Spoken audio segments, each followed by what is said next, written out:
अनिल देशमुख यांनी बोलावलं म्हणून भेटायला गेलो होतो, समित कदम यांचं स्पष्टीकरण। शहा फडणवीस अडचणीत मदत करतील का, देशमुखांनी विनंती केल्याचाही दावा।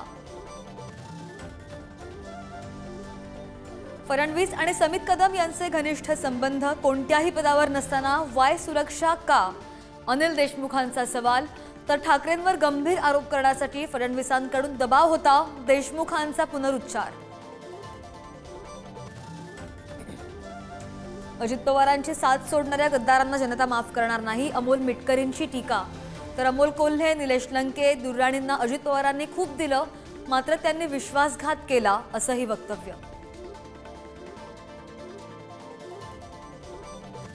राष्ट्रवादी आमदार अपात्रता प्रकरणाची सुनावणी लांबणीवर, 3 सप्टेंबरला सुप्रीम कोर्टात सुनावणी।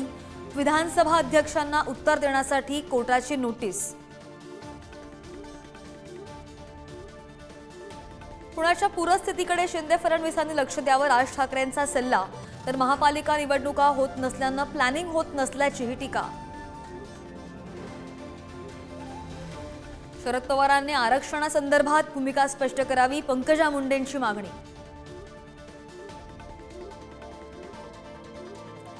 शिवाजीराव आढळराव पाटलांनी शिंदेंच्या सेनेत पुन्हा यावं, शिरूर आणि हवेली तालुक्यातील शिवसैनिक आग्रही, स्वगृही परतण्याचं कार्यकर्त्यांचं आवाहन। भरधाव वेगाचा आणखी एक बळी, वरळीमध्ये BMW गाडीच्या धडकेत विनोद लाड या तरुणाचा मृत्यू। वरळी पोलिसात चालकाविरोधात गुन्हा दाखल।